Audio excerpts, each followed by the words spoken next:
بسم اللہ الرحمن الرحیم الحمد للہ رب العالمین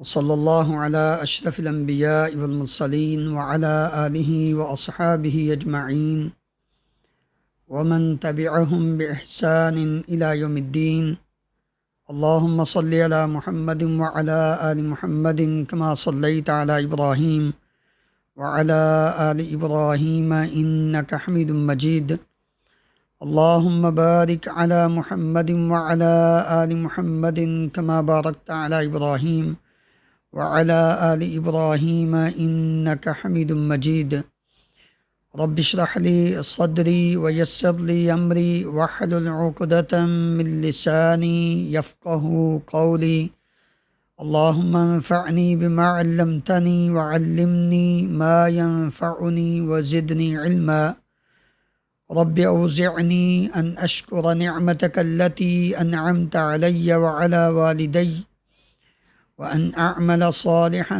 ترضاه واصلح لی فی ذریتی انی تبت الیک وانی من المسلمین۔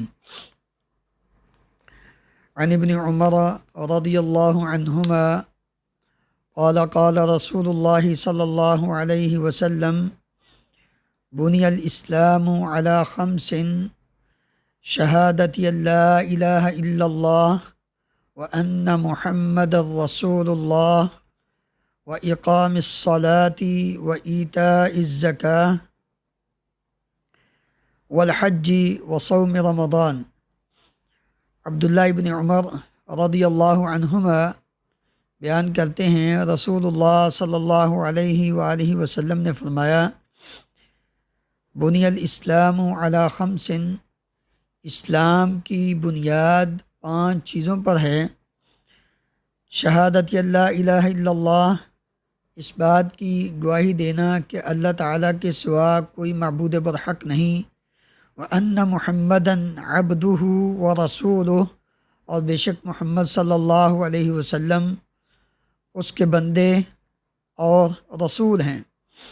واقام الصلاۃ، نماز کو قائم کرنا، وایتاء الزکاۃ، زکوٰۃ ادا کرنا، والحج، اور بیت اللہ شریف کا حج کرنا، وصوم رمضان، رمضان المبارک کے روزے رکھنا۔ متفق علیہ، یہ روایت، یہ حدیث صحیح بخاری اور صحیح مسلم میں دونوں میں موجود ہے۔ اس حدیث میں اسلام کے ارکان کا ذکر کیا گیا ہے کہ اسلام کے کتنے ارکان ہیں۔ نبی کریم صلی اللہ علیہ وسلم نے فرمایا بنی الاسلام علی 5، اسلام کی بنیاد 5 چیزوں پر ہے،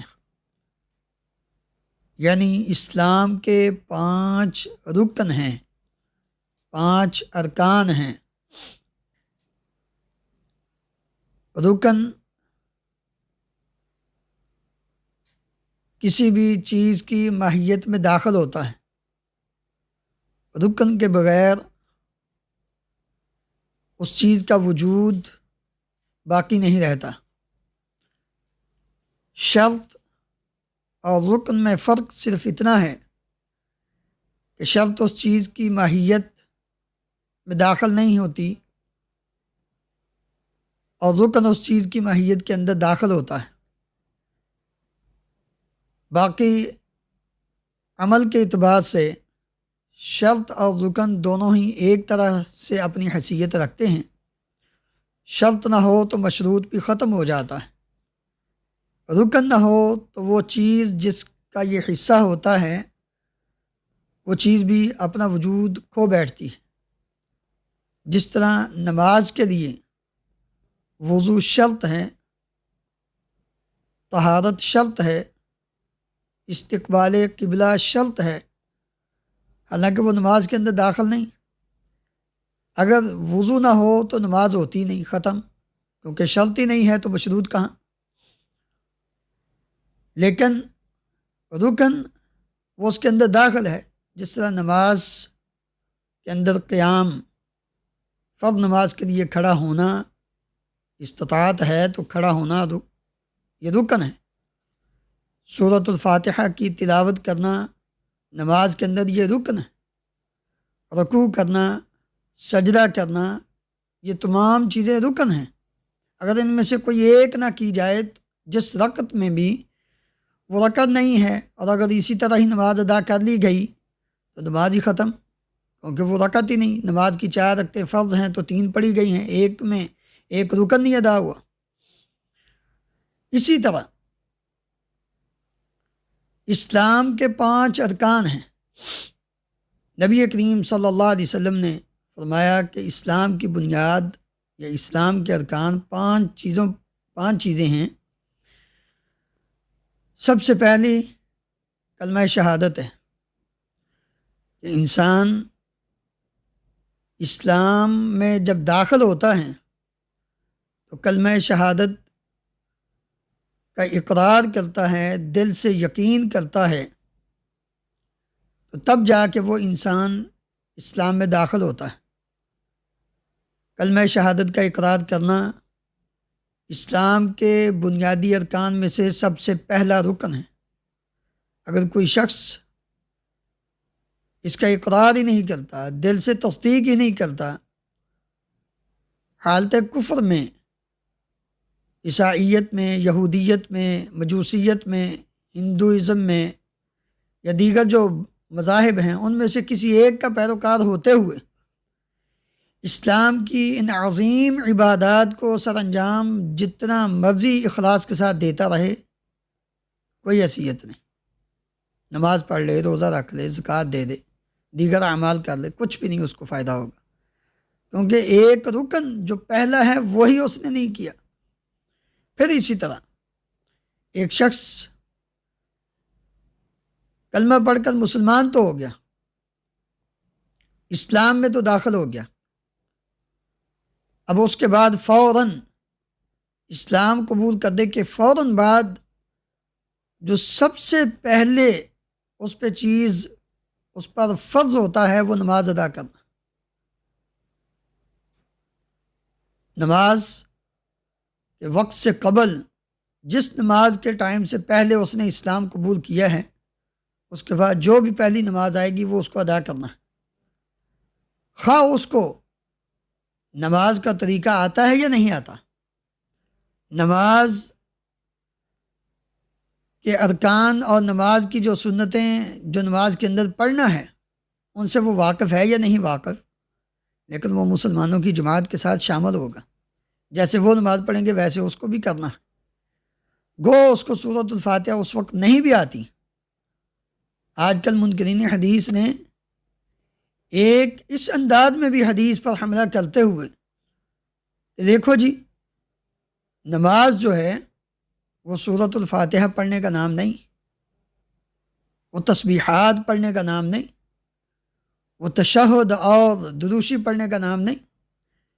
نماز صرف اس بات کا نام ہے کہ انسان کھڑا ہو، رکوع میں جائے، سجدے میں جائے، دونوں سجدے کر کے تشہد میں بیٹھے، بس اس حرکات و سکنات کا نام ہے۔ کیوں کہتے ہیں؟ اور دلیل لاجیکلی بظاہر تو بڑی نظر آتی ہے کہ دیکھو جی، اگر کوئی شخص مسلمان ہو ظہر سے آدھا گھنٹہ پہلے، تو اب وہ آدھے گھنٹے میں نماز تو نہیں یاد کر سکے گا۔ وہ ظاہر بات ہے کہ وہ اب اس کو تو سورۃ فاتحہ بھی نہیں پڑھنی آتی، وہ تو ابھی مسلمان ہوا ہے۔ اس کا مطلب ہے کہ وہ نماز تو پڑھے گا، تو وہ نماز پڑھے گا تو کیا پڑھے گا؟ مطلب ہے کہ نماز بس کھڑے ہو جاؤ، رکوع میں چلے جاؤ، سجدے میں چلے جاؤ، باقی کچھ بھی پڑھنے کی ضرورت نہیں۔ کیوں؟ اس لیے کہ ان کو پتہ ہے کہ نماز کے متعلق یہ ساری ڈیٹیل جو ہے وہ قرآن مجید میں تو ہے ہی نہیں، یہ تو نبی کریم صلی اللہ علیہ وسلم، تو اللہ نے تو نماز پڑھنے کا حکم دیا نا۔ تو ٹھیک ہے، جیسے کھڑے ہو، کھڑے نماز جماعت کے ساتھ کھڑے، وَارْكَعُوا مَعَ الرَّاكِعِينَ، بس جماعت کے ساتھ شامل ہو جاؤ، جو تمہیں آتا ہے وہ کر لو۔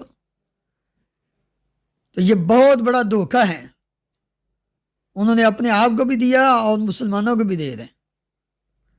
میرے عزیز بھائیو، اس میں کوئی شک نہیں کہ انسان جب نماز ادا کرتا ہے، مسلمان ہوتا ہے اور اس کو نماز کا طریقہ نہیں آتا، تو وہ انسان پہلی فرصت میں کوشش تو کرے، آہستہ آہستہ اس چیز کو سیکھے۔ ماں کے پیٹ سے کوئی بھی پڑھ کر نہیں آتا، وہ سیکھتا ہی ہے۔ اسی طرح جو انسان مسلمان ہوتا ہے تو وہ یوں سمجھے کہ آج ہی وہ اپنے پچھلے تمام گناہوں سے پاک ہو گیا ہے، جس طرح کہ وہ اپنی ماں کے پیٹ سے گناہوں سے پاک نکلا تھا۔ پھر وہ صحیح اور غلط کو سیکھتا ہے، پہچانتا ہے، جانتا ہے۔ اسی طرح اس انسان کو بھی اب سیکھنا ہے، غلط کو چھوڑ کر صحیح کو سیکھنا ہے۔ اور جب تک نہیں تو وہ اللہ تعالیٰ کی تسبیحات، اللہ تعالیٰ کی تسبیحات، سبحان اللہ، الحمدللہ، لا الہ الا اللہ، اللہ اکبر، وہ پڑھتا رہیں، یقیناً اس کی نماز درست ہوگی۔ لیکن اس کا یہ ہرگز مطلب نہیں کہ وہ ساری زندگی آپ وہ نبی کریم صلی اللہ علیہ وسلم کی سنت کے مطابق جو نماز ہے اس کو سیکھے ہی نہ، اس کو پڑھے ہی نہ۔ تو دوسرا رکن جو اسلام کا وہ نماز کو قائم کرنا ہے۔ یہاں نبی کریم صلی اللہ علیہ وسلم نے اور قرآن مجید میں اللہ تعالیٰ نے نماز پڑھنے کا حکم نہیں دیا، بلکہ کیا فرمایا ہے؟ نماز کو قائم کرنا۔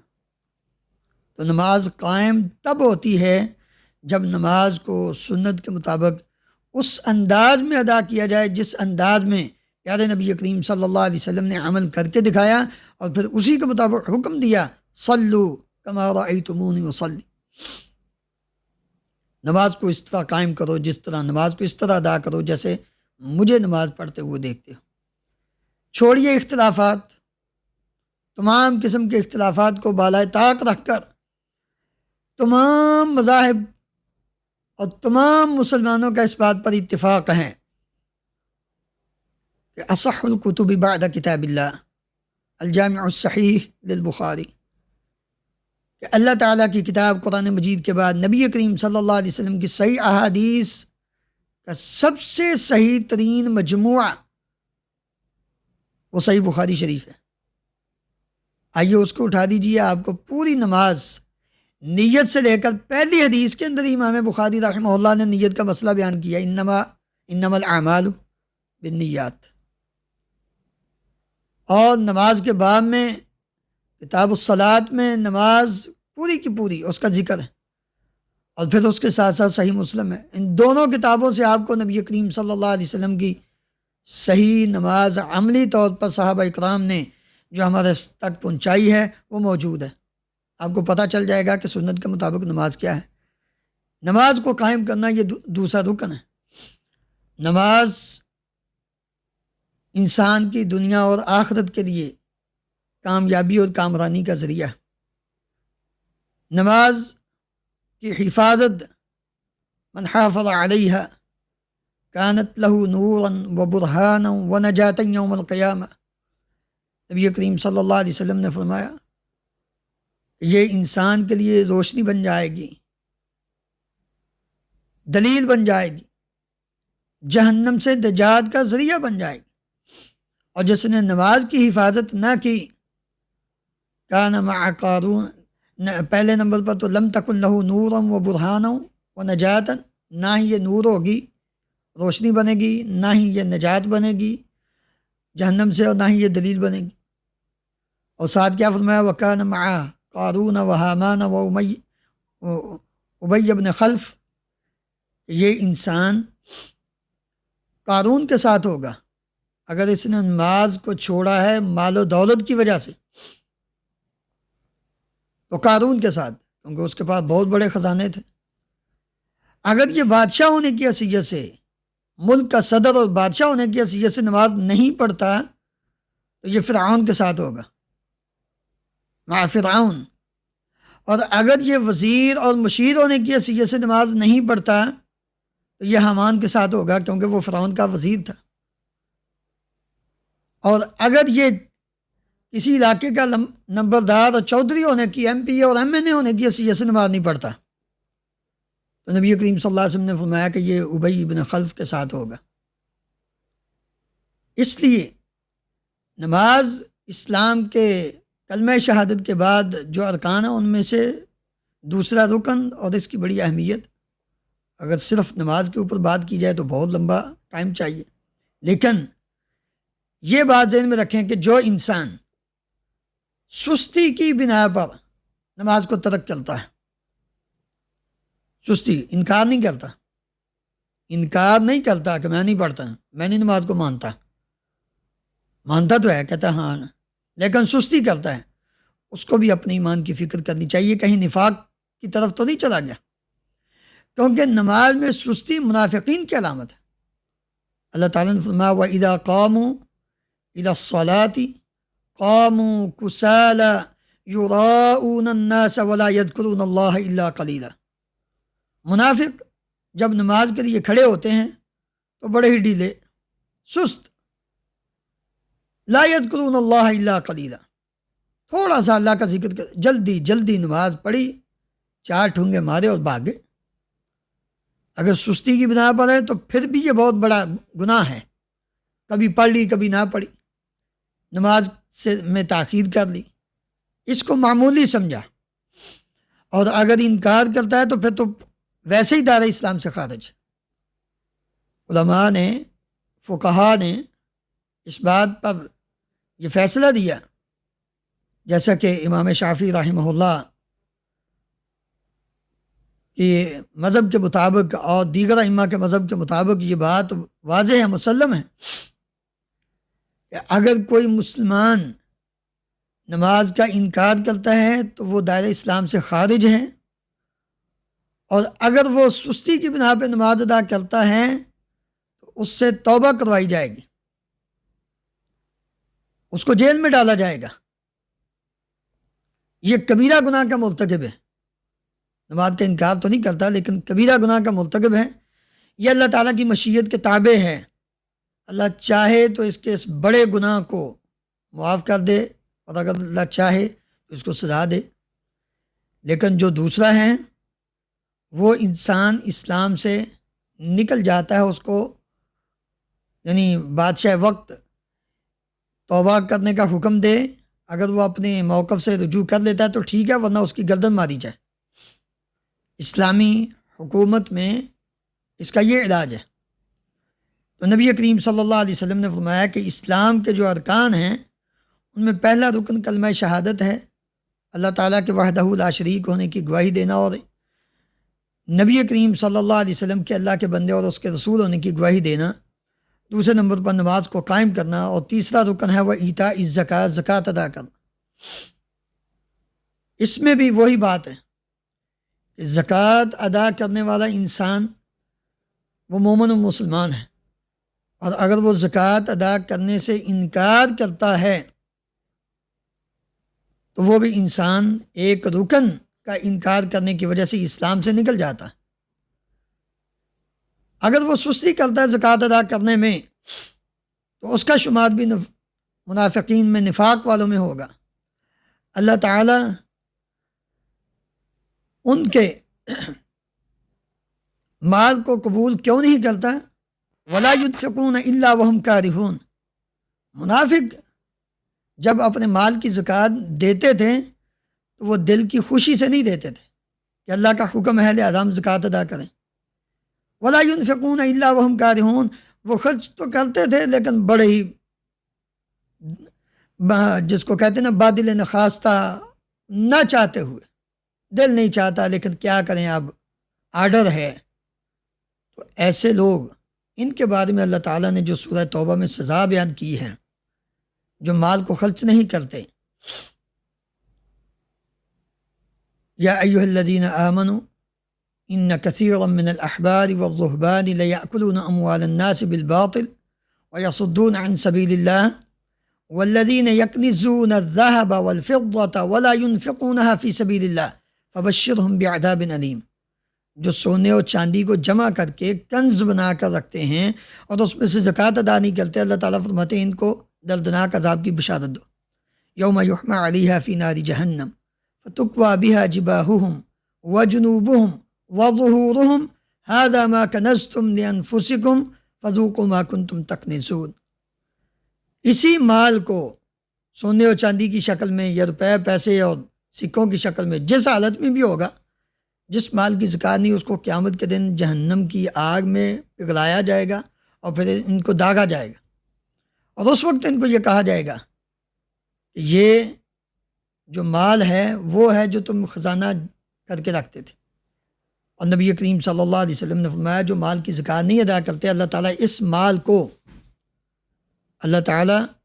اس مال کو ایک سانپ کی شکل دے گا، اور وہ سانپ اس کی باچھوں کو ڈسے گا، اور اس وقت یہ آدمی اپنی جان چھڑائے گا اس سانپ سے، لیکن وہ اس کو اپنی لپیٹ میں لے کر کہے گا انا کنزو کا انا مالو کا، جو دنیا میں تم مال جمع کر کے رکھتے تھے اور اس میں سے زکوٰۃ نہیں نہ دیتے تھے، آج میں وہی تیرا مال ہوں۔ تو زکوٰۃ ادا کرنا اسلام کے ارکان میں سے ایک رکن، تیسرا رکن، چوتھا رکن۔ بعض روایات میں یعنی الفاظ کے اختلاف سے صوم رمضان پہلے ہے اور حج کا ذکر 5ویں نمبر پر ہے، بعض روایات میں حج کا ذکر پہلے ہے اور رمضان کا بعد میں ذکر ہے، لیکن چونکہ ترتیب کیا ہے ان تمام ارکان کے فرض ہونے کی، کلمہ شہادت تو سب سے بنیادی چیز ہے، نبی کریم صلی اللہ علیہ وسلم کی سب سے پہلی دعوت ہی لا الہ الا اللہ تھی، اسلام میں داخل ہونا، اور 13 سال مکہ مکرمہ کی زندگی میں نبی کریم صلی اللہ علیہ وسلم نے اسی چیز کی دعوت دی ہے، اللہ تعالیٰ کی توحید کی، رسالت کی اور آخرت کی، ایمان بالآخرہ۔ پھر معراج پہ جب نماز فرض ہوئی ہے تو نبی کریم صلی اللہ علیہ وسلم نے آ کر دوسرے نمبر پر نماز ارکان میں، پھر آپ نے ہجرت کی، مکہ مکرمہ میں گئے، مدینہ منورہ میں گئے، وہاں سن 2 ہجری کو رمضان المبارک کے روزے فرض ہوتے ہیں، اور سن 2 ہجری کو ہی زکوٰۃ فرض ہوتی ہے۔ تو نبی کریم صلی اللہ علیہ وسلم نے زکوٰۃ کے بعد رمضان کے روزے ان کا ذکر کیا گیا، وصوم رمضان، رمضان المبارک کے روزے، اللہ تعالیٰ کا بھی فرمان کتب علیکم الصیام کما کتب علی الذین من قبلکم، رمضان کے روزے تم پر فرض ہیں، یہ صرف تم پر ہی نہیں پہلے لوگوں پر بھی فرض تھے، لیکن ان کے روزے بہت بڑے لمبے لمبے ہوتے تھے، اللہ تعالیٰ نے تو ہم پر بڑی آسانی کی ہے۔ آج ہم اتنی آسانیوں اور اتنی سہولتوں کے باوجود بڑے افسوس سے یہ بات کہنی پڑتی ہے کہ مسلمان روزے نہیں رکھتے، اور یقین کریں کہ 2 سال قبل میں آخری عشرے میں پاکستان چلا گیا چھٹی، گرمی کا موسم تھا، مجھے لگا ہی نہیں کہ رمضان کا مہینہ ہے، یعنی پاکستان میں یا بعض دیگر ممالک میں بھی سننے میں آتا ہے کوئی اس بات کا احساس ہی نہیں کہ رمضان ہے۔ میں کسی مجبوری کی بنا پر ہاسپٹل میں گیا، اب الحمدللہ اللہ کا فضل روزہ رکھا ہوا ہے، میرے ساتھ جو گھر والے والدہ یا ہمشیرہ وغیرہ سارے تھے جو بھی، وہ بھی انہوں نے بھی روزہ رکھے، لیکن میں نے وہاں دیکھا ہے نہ مرد نہ عورتیں بلا تفریق، اور پھر اتنی بھی حیا نہیں، شرم نہیں کہ ہم کم از کم کچھ اس بات کا احساس کر لیں کہ کہیں چھپ کر ہی کچھ کھا پی لیں، سر عام ہر چیز گھر سے بنا کے، ٹھیک ہے اسپتال میں مریض تو اپنی جگہ پہ ہے، وہ تو بیڈ پہ ہے، اس کو تو ضرورت ہے، اس کو تو چھوٹ ہے اسلام نے، لیکن ٹھیک ٹھاک صحت مند لوگ، بھائی گرمی اپنی جگہ پہ ہے، آخر پنکھے بھی لگے ہوئے ہیں، کچھ نہ کچھ انتظام ہے۔ ایک تو وہ وقت تھا کہ جب پنکھے بھی نہیں تھے، بجلی بھی نہیں تھی، صحرا میں لوگ روزہ رکھ کر لمبا لمبا سفر کرتے تھے۔ آج اتنی سہولتیں ہونے کے باوجود رمضان المبارک کے مہینے میں باہر سر عام کھایا پیا جاتا ہے، بتاؤ اللہ رب العالمین کے عذاب نہ آئیں تو اور کیا ہوں۔ یہ حالت ہے۔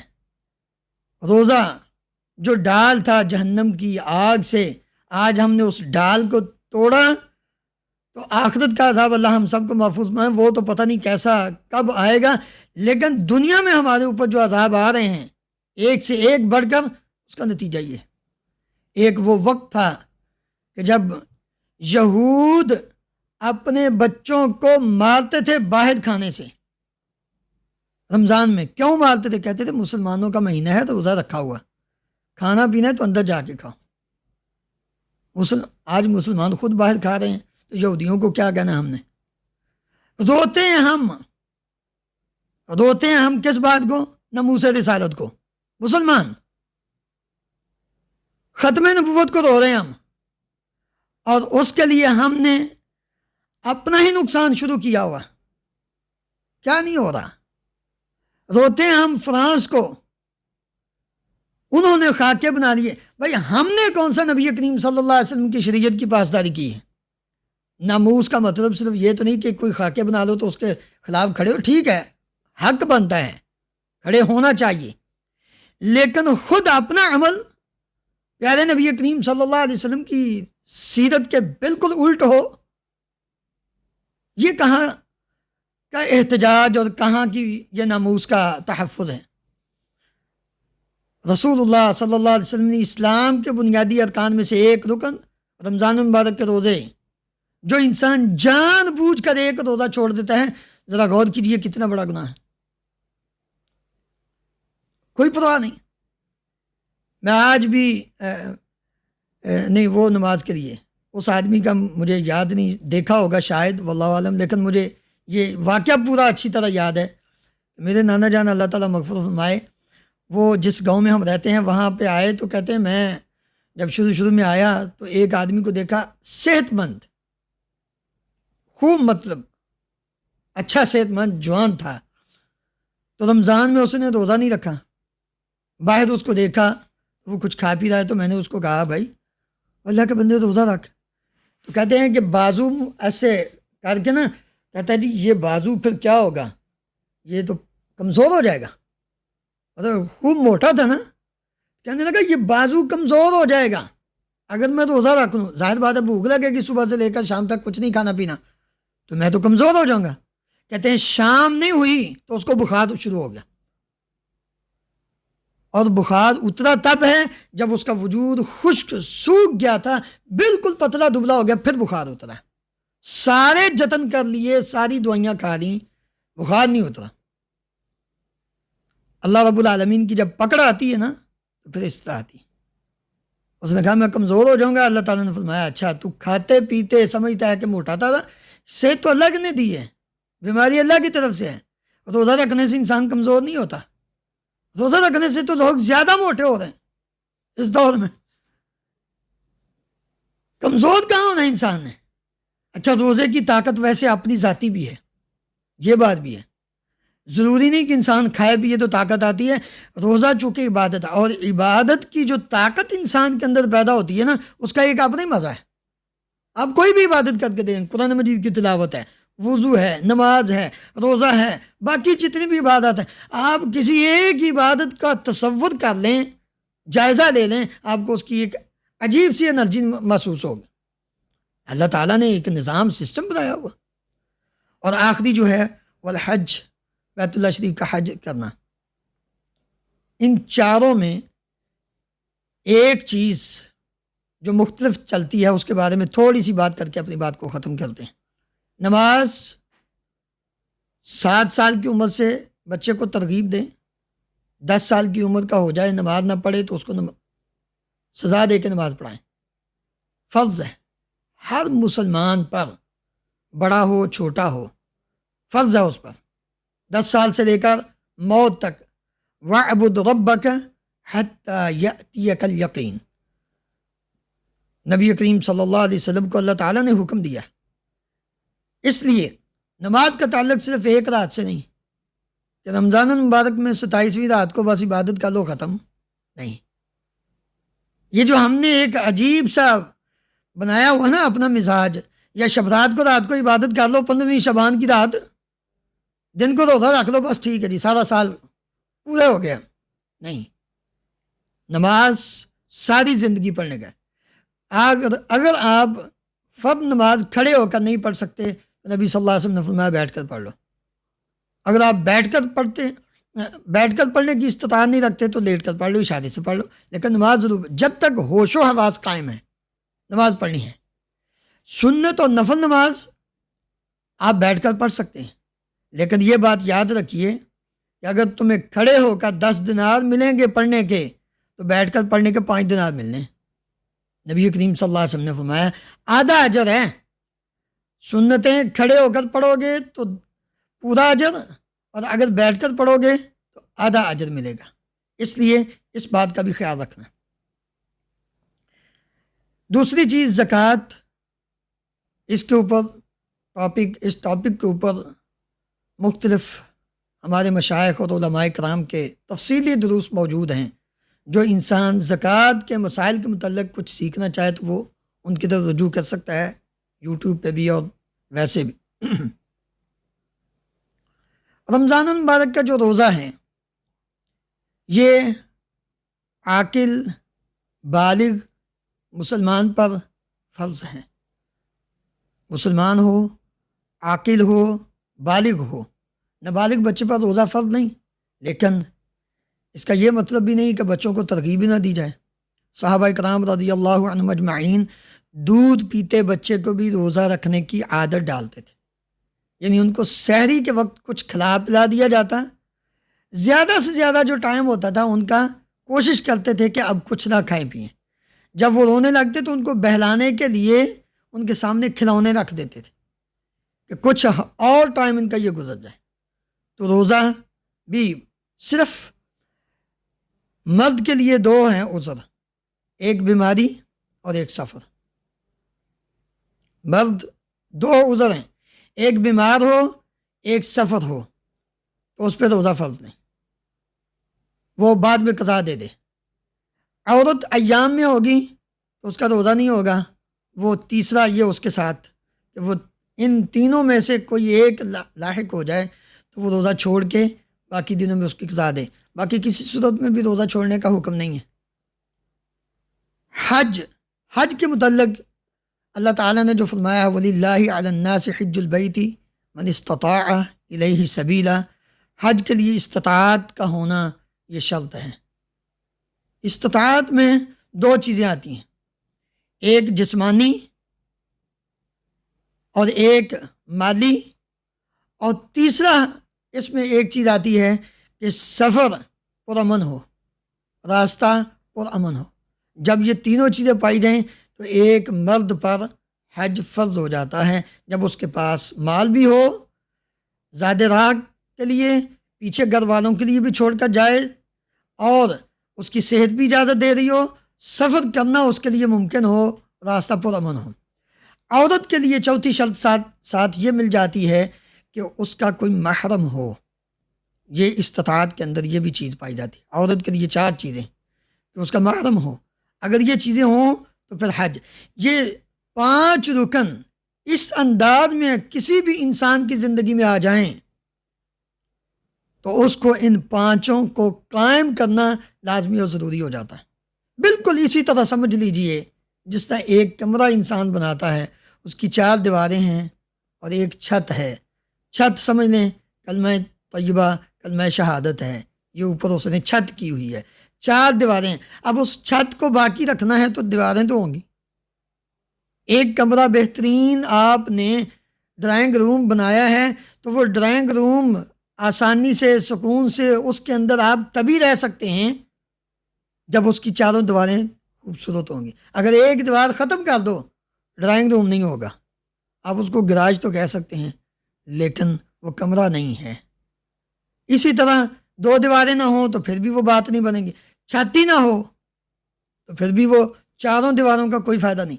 تو اس کا مطلب کیا ہے کہ اگر ایک چھوٹا سا گھر یا ایک چھوٹا سا کمرہ اس کے لیے یہ چیز ضروری ہے، تو ایک پورے اسلام کی بلڈنگ اور بنیاد کو آپ نے تعمیر کرنا ہے، ایک مسلمان بن کے زندگی بسر کرنی ہے، تو اس میں آپ یہ کہیں اچھا چلو اس کو لے لیتا ہوں، اس کو چھوڑ دیتا ہوں، تو یہ کیسے ممکن ہے؟ اس حدیث کے جو راوی ہیں عبداللہ ابن عمر رضی اللہ عنہما، یہ وہ جلیل القدر صحابی ہیں، ان کی اور کوئی فضیلت بھی نہ بیان کی جائے، کوئی ان کی شان نہ بیان کی جائے، کوئی ان کے مناقب اور ان کے متعلق نہ بات کی جائے، تو صرف اتنی بات ہی کافی ہے۔ نبی کریم صلی اللہ علیہ وسلم نے فرمایا تھا نعم الرجل عبداللہ، نعم الرجل عبداللہ، عبداللہ بہت اچھا آدمی ہے۔ الرجل الصالح، نبی کریم صلی اللہ علیہ وسلم نے فرمایا نعم الرجل، اور ساتھ کیا فرمایا لو کان یقوم اللیل، کاش یہ رات کو تہجد پڑھے۔ عبداللہ بن عمر رضی اللہ عنہما فرماتے ہیں جب سے میں نے نبی کریم صلی اللہ علیہ وسلم سے یہ بات سنی، عمر کے آخری 76 سال تک 76 ایئر تک اپنی زندگی کی بہاریں دیکھی ہیں، کہتے ہیں میں نے کبھی بھی تہجد نہیں چھوڑا۔ نبی کریم صلی اللہ علیہ وسلم کے ان الفاظ کی وجہ سے آپ نے فرمایا نعم الرجل عبداللہ، عبداللہ بڑا اچھا آدمی ہے۔ اب پیارے نبی صلی اللہ علیہ وسلم کی زبان مبارک سے نکلے ہوئے الفاظ یہ کوئی چھوٹا اعزاز تو نہیں۔ اللہ رب العالمین ہمیں اسلام کے ارکان پر کما حقہ عمل کر کے زندگی بسر کرنے کی توفیق عطا فرمائے۔